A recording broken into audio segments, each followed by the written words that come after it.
vamos a tratar de encontrar la ecuación del movimiento de un proyectil en su forma vectorial y en el espacio, apoyándonos en el problema directo de la cinemática. Sabemos que este problema plantea que si conocemos la aceleración, podemos conseguir la velocidad y a su vez la posición. De manera que si tomamos un sistema de referencia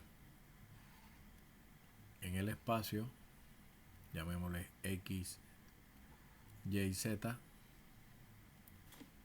y asumimos que un proyectil sale del origen y estudiémoslos hasta este punto acá, por ejemplo, para poder hacer la referencia, vamos a encontrar que si proyectamos acá, ¿verdad?, la posición, aquí tendríamos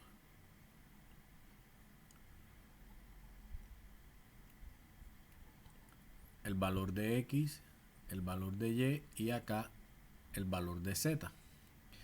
Si ese proyectil es lanzado con cierta velocidad inicial, un ángulo θ con respecto al plano, vamos a decir al plano XY, entonces podríamos trabajar con una ecuación muy clásica, sabiendo que la aceleración de la gravedad está apuntando siempre en el sentido negativo del eje de la Z. Eso significa que nuestra aceleración vectorialmente sería menos g vector unitario k. Recordando que en X tenemos vector unitario y, en Y vector unitario j y en Z vector unitario k. Bien, bueno, a partir de ahí nosotros podríamos hacer el siguiente desarrollo. La aceleración va a tener componente I 0 más componente K, J, perdón, 0 más el componente K, que sería menos G.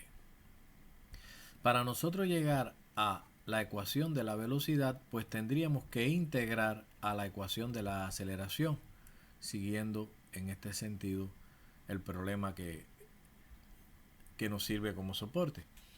Si nosotros integramos este término, evidentemente nos daría como resultado una constante, porque la integral de 0 de t, si lo podemos escribir por acá, diríamos que la aceleración sería de manera que nuestra velocidad sería a de t. Cuando hagamos la integral de acá, vamos a obtener velocidad, como nuestra aceleración es 0, sería 0, y la integral, como es una integral indefinida, más una constante que le vamos a llamar constante a. Y esa sería la componente i. Lo mismo va a suceder con este término y obtendríamos otra constante que le vamos a llamar b. Y cuando integremos esta de acá, pues evidentemente, imagínense que aquí la aceleración sería menos g de t. Cuando hagamos esta integral, vamos a obtener menos g por t, resolviendo esta integral, más una constante que le llamaremos c, y todo eso va a estar en el eje de la z. Ahora, ¿cómo conseguimos los valores de las constantes? Bueno, evaluemos entonces la velocidad en el inicio. Cuando t igual 0, entonces nosotros podríamos decir que la constante a va a corresponder a la velocidad inicial en x, ¿verdad? Porque corresponde al eje de las x. La constante b va a corresponder a la velocidad inicial en y, y la constante c correspondería con la velocidad inicial en z. De manera que esta ecuación de velocidad la podríamos escribir como v sub 0x i más v sub 0y j más menos gt más b sub 0 z k. Y ahí tenemos la ecuación de la velocidad vectorial que caracteriza a un proyectil que está moviéndose en 3 dimensiones, o sea, en el espacio. Pero a partir de ella entonces es que vamos a conseguir la ecuación de la posición. Sabemos entonces que ahora lo tendríamos que hacer es integrar la ecuación de la velocidad para llegar a la ecuación de la posición. Si integramos esta expresión que está acá,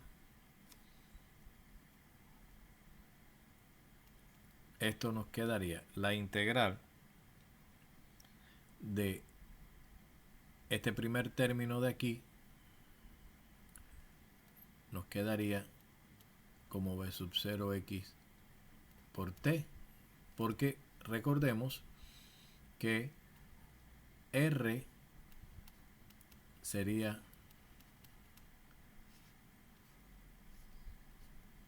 el resultado que obtenemos de integrar esa expresión que ya nosotros conocemos por definición. Cuando integremos esto, donde b es b sub 0x, sale fuera de la integral y nos quedaría dt, integra como t. De esa misma manera, por supuesto que habría que sumarle una constante como integral indefinida. Todo esto está en el eje de las x y de la misma manera nos quedaría,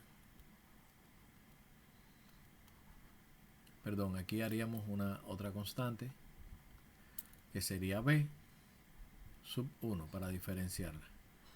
Todo esto en j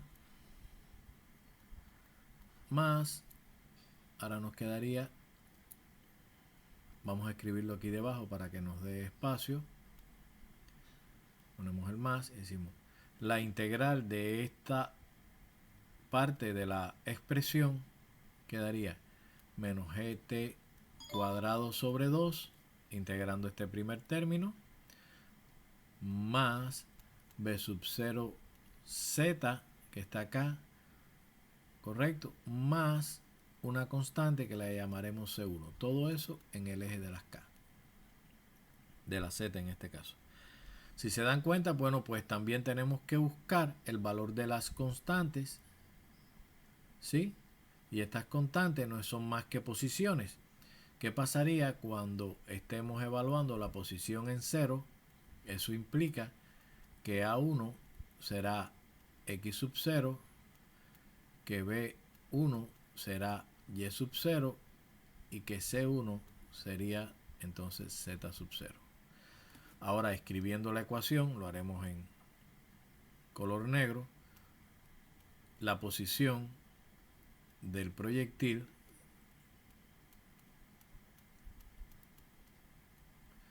estaría escrita de esta manera: la componente en el eje de las X más la componente en el eje de las Y más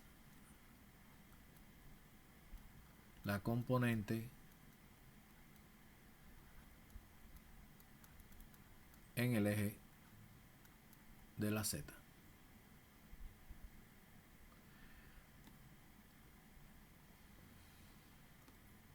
Y esta ecuación nos va a permitir calcular, esto es una K,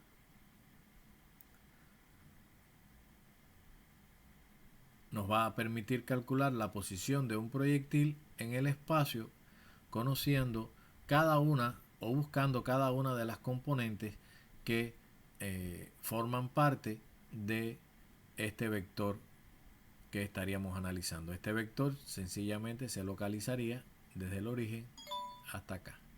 Este sería el vector de posición del proyectil que depende del tiempo según esta expresión que hemos obtenido aquí.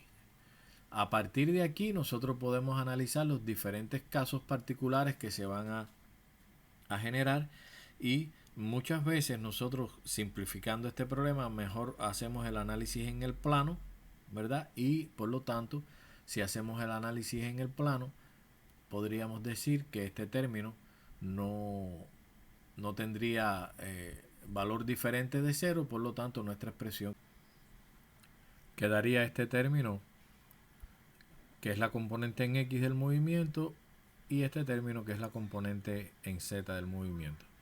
Esto sería precisamente un vector de posición para un proyectil analizado en un movimiento en el plano.